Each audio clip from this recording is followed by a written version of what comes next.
Did you know that most people can start seeing belly fat loss within just a few weeks with the right plan? They can actually lose pretty significant weight within the first weeks, and I'm going to show you those exact steps. So as I was making this video, this turned into more of like a challenge. So I'm going to literally show you the 4 steps, and there's literally what to do this week, what to do that week, what to do that week for each of these things. Understand this is a temporary measure to get you to where you want to go. It's going to be pretty hardcore. It doesn't have to stay this way for the entire time. All right, so first is going to be your steps. That's not probably the most important thing, but I think it's like the foundation of this challenge. So on week 1, I want you to do at least 8,000 steps. Now, if you already do more than 8,000 steps, congratulations. You're just going to keep doing that. Okay, so week 1, 8,000 or more steps. Week 2 is going to be 10,000 or more steps. And that's kind of like the baseline where even after this challenge, I would encourage you to try to keep that at 10,000. Week 3, this is where you're going to dive into maybe extra steps. Week 3 is going to be 11,000 steps. This is every day, Monday through Sunday, no matter what, non-negotiable. And week 4 is going to be, if you can see it, 12,000 steps. So if you're able to do, let me explain why that's important. As you increase your movement throughout the day, and as you exercise, and you're actually increasing movement along with that. Now we're going to talk about cardio, and that's going to actually make it even easier to get your steps. But if your exercise doesn't cause you to move less throughout the day, and if in fact you're moving more throughout the day, your total caloric burn is going to go up. Now, we don't want to accidentally eat more to make up for that. And we're also going to talk about the diet side of things, of course. But the steps is like the foundation of getting just what you burn in a day without exercise, without considering your food. Just what are you burning in a day? How active are you? That's going to get your steps, that's going to get your calorie burn way up. Now, if you have a desk job, it might be really hard to get 12,000 steps in a day. I have a pretty active job. I get like 15, 16,000. I'm a personal trainer. So I get like 15, 16,000 steps every single day. 12,000 if I was sitting for 8 hours a day would be difficult. So remember, this is a temporary challenge and you're doing the best you can. I have other videos on like what steps to maintain and stuff like that. So you don't have to worry about it after this. But if you can just get yourself to be walking every single day, and if you have to adjust these, like if your normal steps in a day is 4,000 and you shoot for 8,000, you can do that. And then 10,000, you can't really do that. 9,000 is like your max. And then by the time you reach week 3, week 4, make adjustments for yourself. You don't there's nothing necessarily special about 12,000 steps. If you need to adjust that down to, man, it is really hard for me to reach 10,000 steps, then make the last 3 weeks 10,000 steps every single day. It's basically overreaching beyond where you're used to.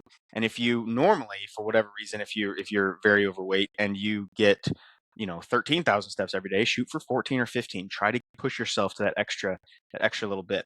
Now I'm going to have all of this in a downloadable like a PDF, just a way of like summarizing it. It's going to be at the very bottom of the PDF. A way of you maybe even, I'm going to put a table down there, like a tracker or something, that you can actually keep track of all of these things. Did I achieve my steps today? It's just like a checklist, like a daily checklist. Nice and simple, nothing fancy. So the second thing we're going to talk about is your workouts. So first is going to be your lifting. You got to be lifting. If you're going to lose all of this weight, you got to spare that muscle mass. You don't want you don't want to just lose weight. You want to lose belly fat. You want to lose body fat. And so first, you're going to be doing, man, that glare is horrible. You're going to be doing 2 weeks, 2 whole body lifting sessions per week. I don't know. I was trying to read it backwards. I shouldn't have tried that. But 2 whole body lifting sessions. So again, this is going to be in the PDF, but 3 sets, 2 times a week on each body part. Our primary goal right now is fat loss. You could do more sets if you wanted to spend a little bit more time in the gym. I really would not be disappointed if you're doing 4 sets per body part, totaling 8 sets for the week. 4 sets per body part per workout, totaling 8 sets for the week. But at minimum, 3 sets, maximum, I would say 5 sets for each body part. That's going to be your chest. That's going to be your back. Your quads, meaning the front of your legs, is something like a squat. Your hamstrings, which could be like the hamstring curl machine or something. Again, this is all going to be in the PDF. Glutes, ideally, shoulders. And then I would just leave out biceps and triceps, but you totally could add in 2 or 3 sets of biceps and triceps. They're getting hit with the other things, maybe not as well, but still, you're hitting them. And that's the important thing. Our goal is to try and keep muscle, not necessarily build it. You might build a little bit of muscle, but in this time, our goal is to keep muscle. And it's shocking how little you have to do to keep your muscle.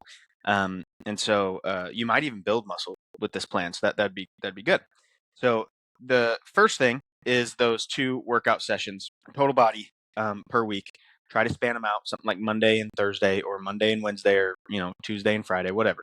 All right. Then comes the cardio. This is going to be really where you dive into your fat loss. 1 hour of cardio per week on week 1. So that could be divided into 2 30-minute sessions. That could be divided into 4 15-minute sessions. You could do that after you're lifting. You could do that on different days. I would personally encourage different days. That way, as many days as possible, I'm active. And you might want to, at first, especially to get your steps, do 15 minutes on 4 days a week, 2 of them being the lifting and 2 of them being 2 other days a week. But you can do that any way you want. If you want to do an hour on one day, so it's Monday, Wednesday, Friday, and Wednesday is your cardio day, that's going to be fine for week 1. For week 2, you're going to do 2 hours of cardio. This isn't going to follow a normal pattern, like you're not going to be like week 3 and week 4. So week 2, you're going to do 2 hours of cardio. Again, divide that however you want. This is where I wouldn't do it all in one day. I wouldn't do 2 hours of cardio in one day. I would definitely at least do an hour on 2 days. Ideally, I think, again, kind of like the previous one, 30 minutes on 4 days. And you could do, I don't know, I'm going to try to do math in front of you. It's not going to work. You could do 2 30-minute sessions and 2 45-minute sessions. See, it didn't work.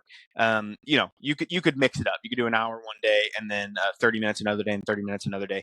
That'd be 3 days of cardio, but that would total 2 hours. I know you're like, dude, I get it. You don't have to keep trying to do math. Okay, so on week 3, 2.5 hours of cardio. I hope the last one didn't have a horrible glare on it. This is bad. 2.5 hours of cardio on week 3. And then week 4 is going to be 3 hours of cardio. Okay. 3 hours of cardio on week 4. Now you might be thinking, oh my goodness, that's a lot of cardio. And that's kind of the point. This is a hardcore challenge getting you to lose belly fat in weeks. And it's going to take a lot. And this is something that I wouldn't necessarily recommend maintaining for a long time. Now let's talk about how your cardio is going to go. I would do something that is as low impact as possible. If you're diving in this and you are relatively out of shape, or at least you haven't been, doing a bunch of cardio prior, I don't want you to, on day 1 and day 2, the reason it kind of builds as well, so your body can get a little more used to it, but I don't want you to go out and probably, unless you're like a runner, I wouldn't go out and run. Running, if you've never done much of anything and then you skip straight to running, it's going to be really hard in your joints. So I would walk on the treadmill, walk outside. Stairmaster is a really good one because you're just setting your feet down. Although your legs are working really hard to bring you up the Stairmaster, there's not a lot of impact. So I would do something really low impact, maybe the elliptical. If you watch any of my other videos, my favorite is the treadmill and the Stairmaster for the purposes of making sure that you don't accidentally slow down. Like on an elliptical, you could accidentally slow down. If you go up to level 8 and you used to do level 5, you might just be pedaling slower. But for the purposes of this challenge, it is purely a time-based thing. So pick your favorite thing that you're not going to get insanely bored of. Now, cardio, just by nature, is pretty boring. So you might want to, download your favorite podcast. Like get into listening to a murder podcast or serial killer podcast or something. Like pick up a hobby here. Start learning a language. Start watching all my YouTube videos. Start finding fitness people on YouTube and just binging their videos. Anything that is going to better you during your cardio. For me personally, knowing that I listen to a lot of breakdowns of scientific articles when it comes to, I know sounds super dry, but to me it's very interesting when it comes to fitness and everything. And I watch a lot of fitness people to better myself. But I also do a lot of YouTube, content, how to be successful on YouTube and stuff. And so for me, it's really awesome during my cardio. Whenever I'm weightlifting, I listen to music, but during my cardio, I think of it as my time, my self-development time, my business development time. So find something like that. Pick up a new hobby. Dive into it really hard and enjoy that cardio. You might even find, if you find like a cool podcast or something and you just want to binge hours of it, you might even find you want to skip to the 3 hour per week, right away. Be careful with that. If your body's telling you that, hey, like your feet start really hurting or something, maybe dial that back. And then pick something that's challenging that you can do the entire time. So don't do like a 15% incline on the treadmill, try and burn as many calories as possible if you can't handle 15% incline. If you're holding on to the treadmill for dear life, you can't handle it, go down to like 2%. Like, don't extreme make everything in this challenge extreme. Try your best to ease into it as best possible. I know it's a challenge, but take care of your body. So number 3, this is where the money is. Okay, and this is what you're probably going to like the least, but I think it's going to get you the best results. And that is this diet, the whole food diet. So single ingredient foods. Oh my gosh, there we go. Single ingredient foods only. Now, there's an exception to that. I'm going to talk about it in just a second. So your plates, you're going to think in terms of plates. This is for breakfast, lunch, and dinner. You're going to think in terms of plates where you have, let's just dive on into the other cards, where you have half of your plate being protein and veggies. Literally take your dinner plates, divide it in half. That has to be protein and veggies. That can be lean, make it lean protein. That can be steak, some type of sirloin, you know, I don't know all the cuts of steak. I don't eat a lot of steak, but I do eat a lot of sirloin. But I don't eat the other kinds. Chicken, obviously, lean ground beef, 90% or higher. Lean ground turkey, ground chicken, anything like that. It could even be like, I don't know, like deli meat or something at first. It's not super important to get like this challenge. I didn't envision it being like super healthy in terms of, I mean, of course, you're going to get healthier from it, but I'm not saying to necessarily like lunch meat. I wouldn't normally just do a bunch of lunch meat, but for the purposes of maybe diving on into this, if at first you're like, man, I don't want to prep all this food, I wouldn't mind something like that. You can get like rotisserie chicken, so it's already made. You can get like that chunked kind of chicken at like Walmart and stuff that's already in the deli. Anything to fill half of your plate with protein and vegetables, roughly 50-50. If you have more protein or more vegetables, I don't care. A fourth of your plate is going to be fruit. So literally, if and you don't have to fill the fourth of a plate. So if on the fourth of the plate there's a banana, that's fine. If it's not taking up technically a fourth of the plate. An orange. If it's something like berries, try to get roughly a cup or a fourth of your plate. Whenever you lay them down on the plate, not piled high. So fruit. That's going to fill you up. It's going to be good. And I promise no one got fat on bananas. I promise you, bananas aren't going to kill you. They're not bad for you. I never heard of anyone overeating bananas. Okay, even though yes, there might be higher sugar in them, it's going to be fine. So then every meal, half of a medium baked potato. It could be a sweet potato. It could be a russet potato or whatever they're called, a baking potato. It could be yellow potatoes, I guess. I don't know how you'd do half of a medium yellow potato. They're really small, but you get what I'm saying. Like the equivalent size of that.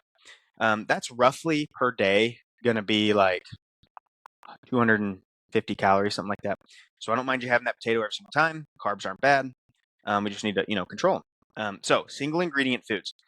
This actually stemmed from something called the Green Face Diet. Green Face Diet from John Goodman, I think, personal trainer online. I don't know. I think he trains personal trainers now on how to run business and stuff. I don't know. I haven't seen him in years. But the green face diet is you can eat anything green and anything with a face, as any amounts you want, just as long as I should say anything that you. That sounds bad. Geez, anything that used to have a face. If it currently has a face, maybe don't eat it. And we draw the line at certain animals. Anyways, probably should have thought that through more before I said that. But yeah. So whole ingredient foods only, not mixing the ingredients. I know it's like, why not just mix the ingredients? I could cook them all together. It's for the sake of this challenge. I promise, single ingredients foods. Part of that is that it's boring enough that you're not going to overeat it. And I know that's like, you don't have to do this forever. I want to stress that again. This is a temporary 30-day. Let's get it. Let's lose as much fat as possible kind of thing. With the caveat, I don't literally want you to lose like 50 pounds this month. You might be like, oh, I would love to lose 50 pounds. But trust me, that wouldn't be good. There would be some muscle mass there that you'd be losing. So yeah, there you go. Whole food diet. And then here is like a fun little thing I added at the end. I mean, I think it's fun. I think there has to be some leeway. It's not 75 hard where if you mess up on day 68, you have to start over. So I think there has to be a little bit of give. And so I think this is also going to be an essential skill for you to build after this challenge. You have to build this skill. I think it's so important. If you watch any of my other videos, you know that recipes are so important. You have to learn how to make your own recipes. So I want you to find 2 during this challenge. It's only 2. You could find 4, whatever, pick a number, but at least 2 go-to recipes. And this has to be either a dessert or a snack of some sort. You can find dinners later. Maybe recipe number 3 could be a dinner or whatever. I don't care. But as long as you're finding a dessert or a snack, for me, it would totally be dessert. It'd be something at the end of the day, and maybe the other one would be a snack. Maybe, what's that brand? The popcorn brand, with the guy, the old dude. Orville Redenbacher. Smart Pop is a really good pop. The amount of popcorn you get from 200 calories, of which I forgot to say, and the serving size has to be 200 calories or less per serving. So the amount of popcorn you get from one bag of Orville Redenbacher Smart Pop is insane. I do a personal rule for myself where I have to eat one piece of popcorn at a time. It takes you forever to eat it. I might divide that into 2 and then add some like seasoning on top of it, because that's going to add some calories. So have something like that. Another one might be some protein ice cream. If you look up Greg Doucette's protein ice cream, that's, I think, a solid recipe. And you might have to divide it into 2 to get 200 calories or less, because I think that one serving of that might be like 300 calories, but it's super high in protein, and you could even do that. I mean, there's nothing special about me saying 200 calories or less. So find 2 recipes. Has to be dessert or a snack. Here's the thing. Here's what was in my head whenever designing this was, at night, you're going to be like, dude, I've eaten chicken and broccoli and a potato and like fruit today. Like, I'm craving something, man. I just need something. And so something that's like a snack type thing, like popcorn, is something that's a sweet type thing, like that protein ice cream. So maybe something like a banana protein muffin. Maybe it's vanilla protein and banana and some vanilla extract and some stevia, and find the recipe. There's probably an egg white in there somewhere. And maybe that's your thing. You have it every night. You look forward to this every single night. Maybe you throw on a diet soda because that's 0 calories, and boom, you have a 200-calorie thing you look forward to every night during this challenge. That's going to help you stick to, I'm not going to lie, the mundaneness of this challenge. But this will give you that jump start. It'll give you that oomph to get going. I wonder how the software is going to translate that oomph. We'll see. All right, so that is the challenge. You can do this. I got you. Make sure to download it with the link in the description or the pinned comment, or I'll try to put a QR code right here.